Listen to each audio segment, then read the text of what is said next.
வணக்கம். நான் டாக்டர் கோவிந்தராஜ். திருச்சி நாகமங்கலத்தில் இருக்கிற ஹர்ஷமித்ரா புற்றுநோய் சிகிச்சை மையத்தோட சர்ஜிக்கல் ஆன்காலஜிஸ்ட், புற்றுநோய் அறுவை சிகிச்சை நிபுணர் அண்ட் மேனேஜிங் டைரக்டர். இப்போ நம்ம ஹாஸ்பிட்டலில் we have certain research projects running. அதில் என்ன பண்ணுறோம் அப்படின்னா, ஒரு சில அட்வான்ஸ்டு மெடிசின்ஸ் அது வந்து ஆல்ரெடி அப்ரூவ்டு, நம்மளுடைய கவர்மெண்ட் அத்தாரிட்டிஸ்னால் அப்ரூவ் செய்யப்பட்ட மெடிசின்ஸ் நம்ம நாட்டில் அதை வந்து இலவசமாக கொடுக்கறதுக்கு ஒரு சில ரிசர்ச் ப்ராஜெக்ட்ஸ் இருக்குது. ஸோ இப்போ இந்த மாதிரி ரிசர்ச் ப்ராஜெக்ட்ஸை வந்து நம்ம ஹாஸ்பிட்டலில் நம்ம டைப் வச்சு அதை கொண்டு வந்து டெவலப் பண்ணுறோம். அப்படி பண்ணும்போது இது வந்து இதை செய்யணும் அப்படின்னா hospital has to be registered with ICMR. So நம்மளுடைய ஐசிஎம்ஆர்னு கேள்விப்பட்டிருப்பீங்க, Indian council of medical research.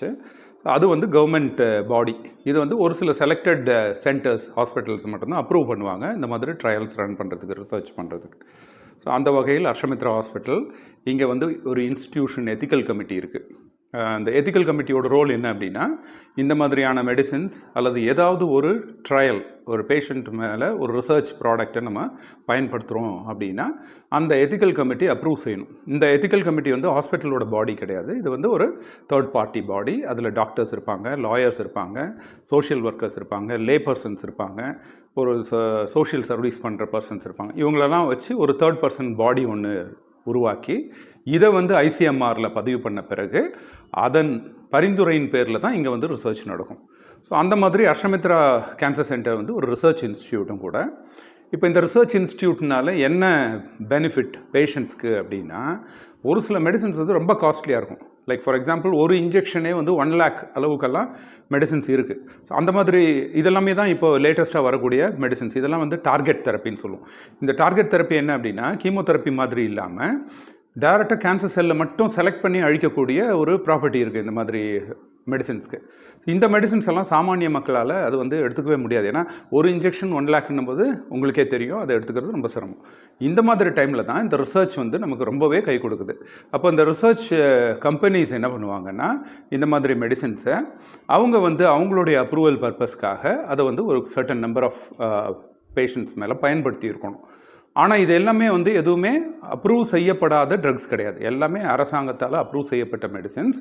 அந்த மெடிசின்ஸை நம்ம கொண்டு வந்து நம்மளுடைய பேஷண்ட்ஸ்க்கு அது கிடைக்கிற மாதிரி ஏற்பாடு பண்ணுறது தான் இந்த ரிசர்ச். இந்த ரிசர்ச் பொறுத்த வரைக்கும் நம்ம இன்னொரு விஷயம் என்ன அப்படின்னா, இது வந்து ஃபஸ்ட்டு வந்து கவர்மெண்ட் அப்ரூவ்டு ட்ரக். ஸோ அதில் வந்து எந்த ஒரு சேஃப்டி இஷ்யூஸும் இருக்காது. ஆல்ரெடி சேஃப்டியை பாஸ் பண்ண ட்ரக் மட்டும்தான் நம்ம கொண்டு வருவோம்.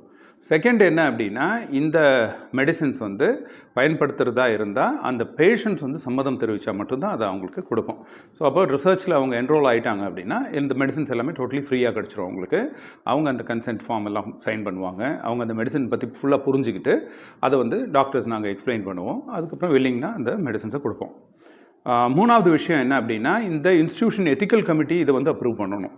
ஸோ அது வந்து டேரெக்டாக நம்ம ஐசிஎம்ஆர் கண்ட்ரோலில் இருக்கிறது. ஸோ அப்போது அந்த பாடி வந்து இதை பார்த்துட்டு இந்த ட்ரக் வந்து ரொம்ப சேஃப் தான், பேஷண்ட்ஸ் கொடுக்கலாம், இது ஆல்ரெடி கவர்மெண்ட் அப்ரூவ்டு அப்படின்னு சொன்ன பிறகு தான் அந்த மெடிசன் வந்து நம்ம பயன்படுத்துவோம்.